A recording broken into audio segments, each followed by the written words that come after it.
మీకు ఇవాళ రవ కేసరి ఏ విధంగా చేయాలో చూపిస్తున్నాను. ఈ విధంగా చేసుకొని మీరు కూడా చేసుకోండి. సబ్స్క్రైబ్ చేయండి, లైక్ చేయండి, షేర్ చేయండి. రవ్వకి 1 కప్పు నెయ్యి, 3/4 కప్పు తీసుకుంటున్నాను నెయ్యి.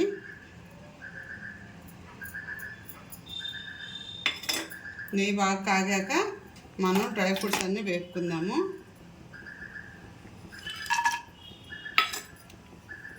కొద్దిగా జీడిపప్పు, మనం తీసుకున్న రవ్వని దాని క్వాంటిటీని బట్టి మనం జీడిపప్పు ఇష్టాన్ని బట్టి ఇది కొద్దిగా వేగాక దీంట్లో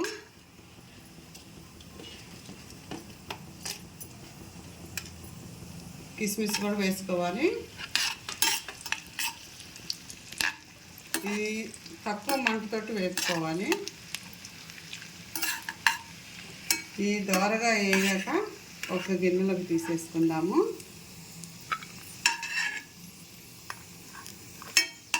ఇవి వాటర్ మిలన్ సీడ్స్ అండి, పుచ్చ గింజల విత్తనాలు. ఇది ఆప్షను, మీకు ఇష్టమైతే తీసుకోండి, మీ దగ్గర ఉంటే, లేకపోతే లేదు. నా దగ్గర ఉంటే తీసుకున్నాను. ఈ వాటర్ మిలన్ సీడ్స్లోనే, ఈ పుచ్చభద్ర విత్తనాల్లోనే రవ్వ కూడా వేసి వేపేసుకుందాము.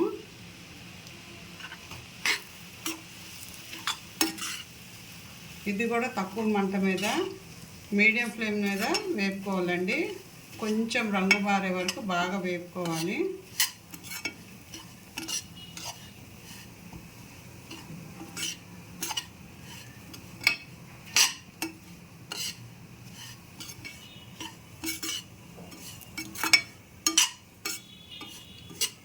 ఇది ఎంత చక్కగా వేపుకుంటే అంత ఈక్వల్గా వేపుకోవాలి. ఒక పక్క మాడుతూ ఒక పక్క నల్లగా అవుతూ ఉంటుంది. చక్కగా సమపాలనలో వేపుకుంటూ కలుపుకుంటూ వేపుకోవాలి. మనం ఇది వేపుకునేటప్పుడే ఒక గిన్నెలో వాటర్ తీసుకోవాలండి. ఎందుకంటే వేడి నీళ్ళు పోస్తేనే బాగా వస్తుంది. చల్ల నీళ్ళు పోస్తే రవ్వ అంతా చతకలు పడిపోద్ది. వేడి నీళ్ళు పోస్తే తొందరగా బాగా కుక్ అవుతుంది. అందుకే నేను ఒక గిన్నెలో పక్కన వేడి నీళ్ళు పోసుకున్నాను. ఈ వేడి నీళ్ళు పోసుకుంటూ కలుపుకోవాలి కొద్ది కొద్దిగా, ఇట్లా ఇదే మాదిరిగా.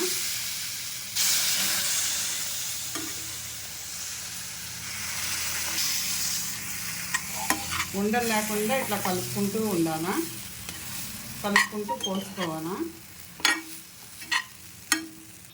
ఈ వేడివేడి నీళ్ళల్లో ఈ రవ్వ అంతా ఉడకాలండి. ఉండలు చుట్టుకోకుండా కలుపుకోవాలి. ఈ విధంగా ఇది బాగా ఉడికింది కదా. ఇప్పుడు మనం తీసుకున్న పంచదార కూడా దీంట్లో వేసుకోవాలి. షుగరు కప్పు రవ్వకి 1.5 కప్పు పంచదార అండి. మీకు షుగర్ తక్కువ తింటే 1/4 కప్పు తగ్గించుకోండి. దీంట్లో ఇప్పుడు పంచదార వేసుకుందాం.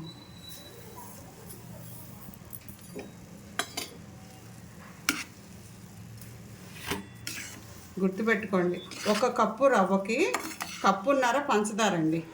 కప్పు నెయ్యి కూడా మీరు తగ్గించుకుంటే కొంచెం తగ్గించి వేసుకోండి. కప్పు నెయ్యి, కప్పు రవ్వ, 1.5 కప్పు పంచదార. ఇక జీడిపప్పు, కిస్మిస్, బాదం పప్పు, ఏ పప్పులైనా అవి మీ ఇష్టము. ఫుడ్ కలర్ కూడా మీ ఇష్టం అండి. ఇష్టమైతే కొంచెం ఫుడ్ కలర్ వేసుకోండి, లేదంటే స్కిప్ చేసుకోండి.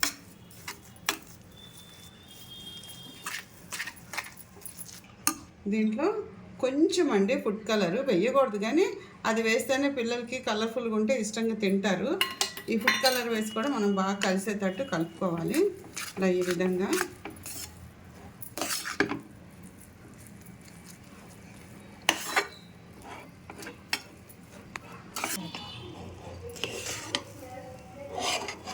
విధంగా మొత్తం కలుపుకోవాలా. ఫుడ్ కలర్ కూడా బాగా కలిసి, పంచదార కూడా కలిసి ఇది చక్కగా కుక్ అయిపోయింది. ఇంక మనం స్టవ్ కట్టేసుకుందాం. దీంట్లో చాలా డ్రై ఫ్రూట్స్ వేసుకుందాము.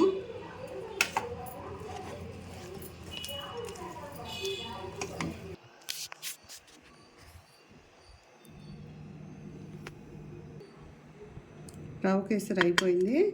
ఒక బౌల్లోకి తీసుకుందాము మొత్తము.